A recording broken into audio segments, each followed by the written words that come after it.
Hey, it's Brian Newman with the Spotlight of Business Owner show, and today we're thrilled to have Joanna Ashley. Hi, Joanna, how are you? Hi, how are you? I'm doing really well, thank you. Oh, that's good. Yeah, thanks for being here. I know she's got a great business called Personal Growth Protocol, and we're going to dive into it. But before we do, can you let people know a little bit about your background and then how did you start the business? Yeah, so my main history is in healthcare. I used to work in the hospitals, and then I did a lot of in services, working in small groups, doing um, educational in services. And so I've had a lot of experience with small groups, and it transitioned into personal development when I had a season of struggle and didn't know how to get through it. And when I finally did, I realized this is something I'm really passionate about. And there's a lot of people that are hurting just like I was. And I want to provide a vehicle for them to get through those struggles just like I did. Oh, nice. Nice. Yeah, I was going to ask you, I know you work with a lot of people going through different changes and transition. What's one thing that they're all struggling with behind the scenes that no one talks about publicly? Well, I would say behind the scenes, the one thing most people struggle with is loss of identity. And that's something that's also hard to admit when you're going through a major transition. The old you is gone, but the new you hasn't fully arrived yet. So there's this quiet and terrifying feeling that you're stuck to sit with. And so people try to fix the external situation, but the real work that I do with them is navigating through that internal identity gap so that we can move forward with confidence instead of just moving in circles. Oh, okay. Okay.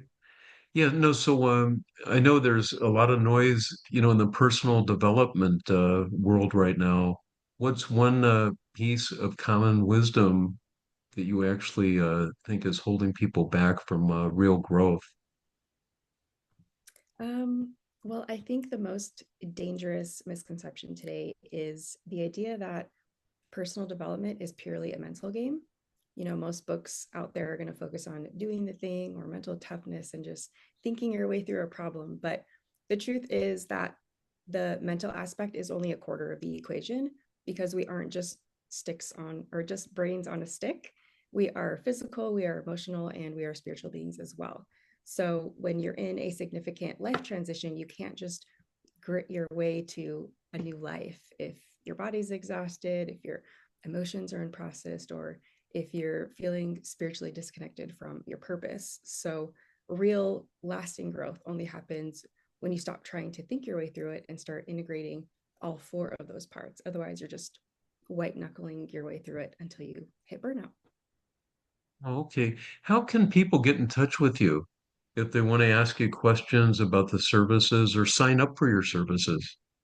Yeah, you can find me on Instagram, TikTok, and YouTube, all at Personal Growth Protocol. You can also shoot me an email at personalgrowthprotocol@gmail.com, or you can text the number that you see on the screen there if you have any questions, want to set up a free consultation. Oh, great. Great. Yeah, so yeah, can you walk us through a moment where a client went from feeling stuck to actually having a massive breakthrough? And what was the shift that actually made it happen? Yeah, that's a great question.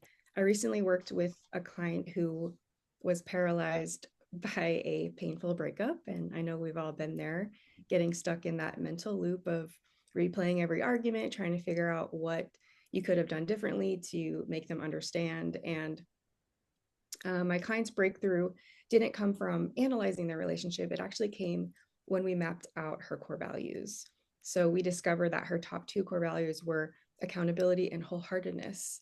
And in that moment, the fog lifted. She had this aha moment, realizing that every argument that they had was actually a collision of their values. She was looking for ownership and vulnerability, while he was operating from a place of excuses and deflection. So, understanding herself at that deep level allowed her to stop blaming herself for not being clear enough. And she realized it didn't work because their foundations didn't match. So she went from being stuck in the past to having clarity on what she needed exactly in that next chapter. So that shift from surviving to actually growing through it. Oh, wow. Wow. God, it's got to be intense, I'm sure. Yeah. No, what is the average age group that would be like an ideal client for you? I would say ideal average anywhere from mid 20s to late 50s is what I've seen. It it's not so much about age, it's more so on the approach.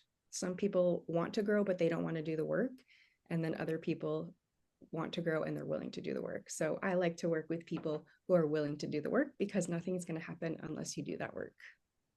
Oh, okay. Okay. No, so I know a lot of people want to change, but they keep hitting a wall. In your experience, what's the fundamental difference between someone who thinks about growth and someone who actually achieves a permanent identity shift? I think the fundamental difference is integration versus information. Most people treat personal growth like a school subject. You know, they gather all this information, they read the books, and they check all those boxes. They think that they understand the theory just because they've checked all those boxes. But if that growth only stays in the mental quarter, it's fragile. You know, the moment life gets hard, you're going to revert back to your old self. People who achieve a permanent identity shift are the ones who let that knowledge move down into their physical and emotional bodies as well. They don't just know their values, they can feel it in their gut when they're making a decision. And, you know, they've done that spiritual work to know that their daily actions are actually matching their soul's intent. So, real change isn't about learning something new, it's about unlearning the patterns that no longer serve you and that help you become the person that you want to be and moving from knowing into being. Okay, so can that happen like at any age? It's probably easier, I guess, the younger you are, right? As opposed to like someone that's set in their ways and they're older and Absolutely. I mean, I was 30 when I first started on this journey, and I see oh people wow. starting at a much younger age. And so the quicker you can learn how to utilize all of these tools when you're going through these transitions, the easier life is going to be. Oh, okay. Also, I'm sure our viewers are wondering, how do they meet with you? Do you have an office they go to? Do you meet like for coffee at a restaurant, or can you do it on Zoom if they can't get to your office? Yeah, we can definitely meet on Zoom. I prefer to meet in person. It's nice to meet at a coffee shop or at a little cafe so we can have that in person connection. But we can also meet on Zoom as well.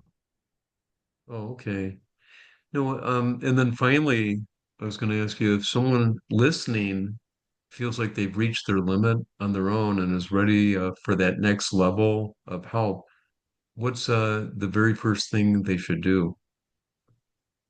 Um, I would say a quarterly audit. So I mentioned the Oh, mental, emotional, physical, and spiritual being of us as a whole. So just take a minute to check into yourself, you know, check into your physical body, you know, where am I holding tension that I might be ignoring? In your emotional body, you know, what is one thing that I've been trying to logic my way through? Or spiritually, you know, does my current daily routine actually reflect what I value most? So find where you see where you find that gap. And if you do, then that's great news. That means you aren't broken, you're just disconnected. And so if people want to bridge that gap, I've put together a step by step guide to specifically help for people in that transition, and I'd love to help them stop white knuckling their way through their growth and actually start living it. oh, nice, Joanna. Yeah, you wrote some books, didn't you? I do write articles on Medium. Oh, is that what it is? Okay. So Yeah. how can people find them and read them? Are they public? They are public. You have to be a member of Medium. So if they just reach out to me via socials, I can share those links with them. Oh, that'd be great. All right. And then once again, if you could let people know what's the best way to contact you so they can ask you questions, they can sign up with you. What do Yeah, you you can do suggest? that on Instagram, TikTok, or YouTube. Just shoot me a message. And you can also shoot me an email at personal growth protocol. So that's the handle on all socials. And then for the email, it's personalgrowthprotocol@gmail.com. Oh, great. All right. Well, again, thank you so much for being here. Yeah, it's great to meet you. Thank you, Brian. I appreciate your time. Yeah, my pleasure.